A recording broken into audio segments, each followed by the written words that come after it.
Les éditions Sixtreed présentent Les voyages de Gulliver de Jonathan Swift, interprété par Hervé Lavigne.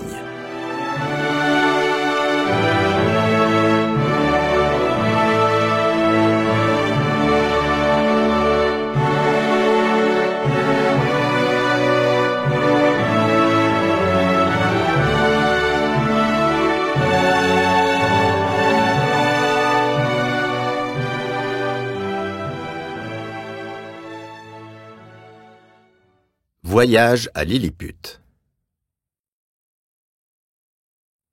L'auteur rend un compte succinct des premiers motifs qui le portèrent à voyager.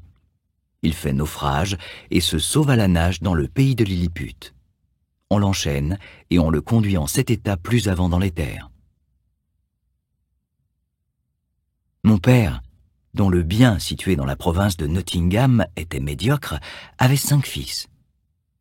J'étais le 3e. Et il m'envoya au collège d'Emmanuel à Cambridge à l'âge de 14 ans. J'y demeurai 3 années, que j'employai utilement. Mais la dépense de mon entretien au collège était trop grande. On me mit en apprentissage sous monsieur Jack Bates, fameux chirurgien à Londres, chez qui je demeurai 4 ans. Mon père, m'envoyant de temps en temps quelques petites sommes d'argent, je les employais à apprendre le pilotage et les autres parties des mathématiques les plus nécessaires à ceux qui forment le dessein de voyager sur mer, ce que je prévoyais être ma destinée. Ayant quitté M. Bates, je retournai chez mon père. Et tant de lui que de mon oncle Jean et de quelques autres parents, je tirai la somme de 40 livres sterling par an pour me soutenir à Leyde. Je m'y rendis, et m'y appliquer à l'étude de la médecine pendant 2 ans et 7 mois, persuadé qu'elle me serait un jour très utile dans mes voyages. Bientôt, après mon retour de Leyde, j'eus, à la recommandation de mon bon maître M. Bates, l'emploi de chirurgien sur l'Hirondelle, où je restai 3 ans et demi sous le capitaine Abraham Pannell, commandant. Je fis pendant ce temps-là des voyages au Levant et ailleurs. À mon retour, je résolus de m'établir à Londres. M. Bates m'encouragea à prendre ce parti et me recommanda à ses malades. Je louai un appartement dans un petit hôtel situé dans le quartier appelé Old Drury et bientôt, après, j'épousai mademoiselle Mary Burton, seconde fille de M. Edward Burton, marchand dans la rue de Newgate, laquelle m'apporta 400 livres sterling en mariage. Mais mon cher maître M. Bates étant mort 2 ans après et n'ayant plus de protecteur, ma pratique commença à diminuer. Ma conscience ne me permettait pas d'imiter la conduite de la plupart des chirurgiens, dont la science est trop semblable à celle des procureurs. C'est pourquoi, après avoir consulté ma femme et quelques autres de mes intimes amis, je pris la résolution de faire encore un voyage de mer. Je fus chirurgien successivement dans 2 vaisseaux.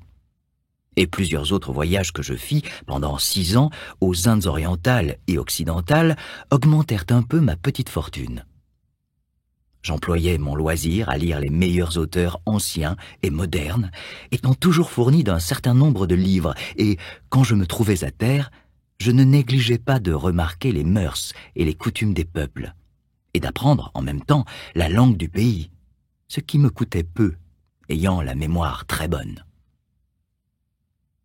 Le dernier de ces voyages n'ayant pas été heureux, je me trouvais dégoûté de la mer, et je pris le parti de rester chez moi avec ma femme et mes enfants. Je changeai de demeure, et me transportai de l'Old Drury à la rue de Fetter Lane, et de là à Wapping, dans l'espérance d'avoir de la pratique parmi les matelots, mais n'y trouvai pas mon compte. Après avoir attendu 3 ans et espéré en vain que mes affaires iraient mieux, j'acceptai un parti avantageux qui me fut proposé par le capitaine Guillaume Pritchard, prêt à monter l'Antilope et à partir pour la mer du Sud. Nous nous embarquâmes à Bristol le 4 de mai 1699, et notre voyage fut d'abord très heureux. Il est inutile d'ennuyer le lecteur par le détail de nos aventures dans ces mers. C'est assez de lui faire savoir que, dans notre passage aux Indes orientales, nous essuyâmes une tempête dont la violence nous poussa vers le nord-ouest de la terre de Van Diemen. Par une observation que je fis, je trouvai que nous étions à 30 degrés 2 minutes de latitude méridionale. 12 hommes de notre équipage étaient morts par le travail excessif et par la mauvaise nourriture. Le 5 novembre, qui était le commencement de l'été dans ces pays-là, le temps étant un peu noir, les mariniers aperçurent un roc qui n'était éloigné du vaisseau que de la longueur d'un câble, mais le vent était si fort que nous fûmes directement poussés contre l'écueil et que nous échouâmes dans un moment. 6 hommes de l'équipage, dont j'étais un, s'étant jetés à propos dans la chaloupe, trouvèrent le moyen de se débarrasser du vaisseau et du roc. Nous allâmes à la rame environ 3 lieues, mais à la fin, la lassitude ne nous permit plus de ramer. Entièrement épuisés, nous nous abandonnâmes au gré des flots, et bientôt, nous fûmes renversés par un coup de vent du nord. Je ne sais quel fut le sort de mes camarades de la chaloupe, ni de ceux qui se sauvèrent sur le roc ou qui restèrent dans le vaisseau, mais je crois qu'ils périrent tous. Pour moi, je nageais à l'aventure et fus poussé vers la terre par le vent et la marée. Je laissais souvent tomber mes jambes, mais sans toucher le fond. Enfin, étant près de m'abandonner, je trouvai pied dans l'eau, et alors la tempête était bien diminuée. Comme la pente était presque insensible, je marchai une demi-lieue dans la mer avant que j'eusse pris terre. Je fis environ un quart de lieue sans découvrir aucune maison ni aucun vestige d'habitants, quoique ce pays fût très peuplé. La fatigue, la chaleur et une demi-pinte d'eau-de-vie que j'avais bue en abandonnant le vaisseau, tout cela m'excita à dormir.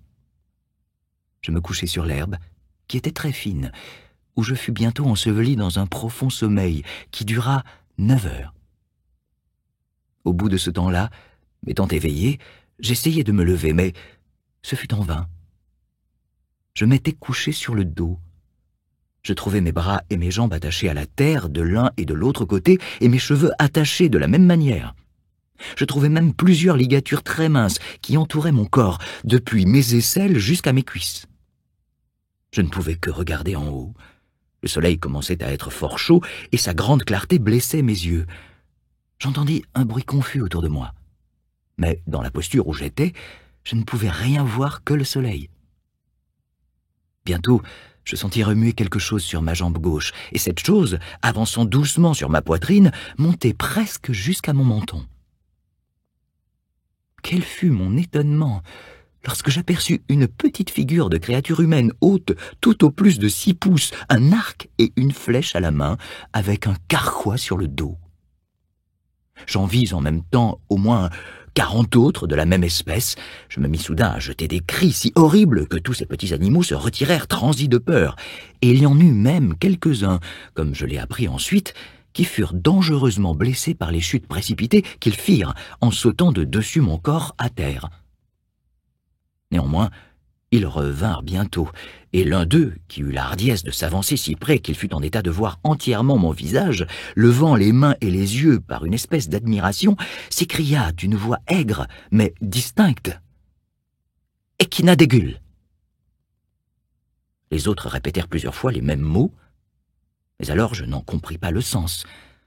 J'étais, pendant ce temps-là, étonné, inquiet, troublé, et tel que serait le lecteur en pareille situation. Enfin, faisant des efforts pour me mettre en liberté, j'eus le bonheur de rompre les cordons ou fils et d'arracher les chevilles qui attachaient mon bras droit à terre. Car, en le haussant un peu, j'avais découvert ce qui me tenait attaché et captif. En même temps, par une secousse violente qui me causa une douleur extrême, je lâchai un peu les cordons qui attachaient mes cheveux du côté droit, cordons plus fins que mes cheveux mêmes, en sorte que je me trouvais en état de procurer à ma tête un petit mouvement libre. Alors, ces insectes humains se mirent en fuite et poussèrent des cris très aigus. Ce bruit cessant, j'entendis un d'eux s'écrier « Tolgo Phonak !» et aussitôt, je me sentis percé à la main de plus de 100 flèches qui me piquaient comme autant d'aiguilles. Ils firent ensuite une autre décharge en l'air, comme nous tirons des bombes en Europe, dont plusieurs, je crois, tombaient paraboliquement sur mon corps, quoique je ne les aperçusse pas, et d'autres sur mon visage, que je tâchais de découvrir avec ma main droite. Quand cette grêle de flèches fut passée, je m'efforçai encore de me détacher, Mais on fit alors une autre décharge, plus grande que la première, et quelques-uns tâchaient de me percer de leurs lances. Mais, par bonheur, je portais une veste impénétrable de peau de buffle. Je crus donc que le meilleur parti était de me tenir en repos et de rester comme j'étais jusqu'à la nuit. Alors, dégageant mon bras gauche, je pourrais me mettre tout à fait en liberté, et à l'égard des habitants, c'était avec raison que je me croyais d'une force égale aux plus puissantes armées qu'ils pourraient mettre sur pied pour m'attaquer, s'ils étaient tous de la même taille que ceux que j'avais vus jusque-là. Mais la fortune me réservait un autre sort.